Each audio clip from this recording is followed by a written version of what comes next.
सामनाच्या अग्रलेखामधून सत्ताधाऱ्यांना दुर्योधनाची उपमा देण्यात आली आहे। सरकार अहंकारी मानसिकतेत असल्याचे सामनाच्या या अग्रलेखात म्हटले आहे। तर सामनाच्या अग्रलेखातले काही महत्त्वाचे मुद्दे आपण पाहूयात। सरकारला सळो की पळो करून सोडणारा विरोधी पक्षनेता सत्ताधाऱ्यांना नको आहे। आम्ही स्थानिक स्वराज्य संस्थांच्या निवडणुका जिंकल्या। महापौर, जिल्हा परिषद अध्यक्ष, नगरपालिका अध्यक्ष हे सगळे आमचेच आहेत।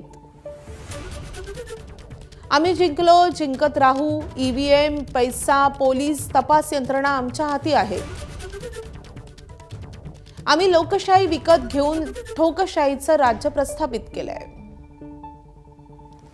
मग आता विरोधी पक्षनेता हवाच कशाला, अशा अहंकारी मानसिकतेत हे सरकार वावरत आहे। सुईच्या अग्रा एवढीही जमीन पांडवांना न देणाऱ्या दुर्योधनाचा अहंकार फडणवीस मिंदेंच्या सरकारमध्ये दिसतोय। अर्थात शेवटी दुर्योधनाचा अंत झालाच, हे अहंकारी राज्यकर्त्यांनी विसरू नये। विरोधी पक्षनेत्यांशिवाय विधिमंडळ चालवणाऱ्या सरकारचा धिक्कार असो, अशा शब्दात सरकारवर टीकेची झोड उठवण्यात आली आहे। एबीपी माझा, उघडा डोळे बघा नीट।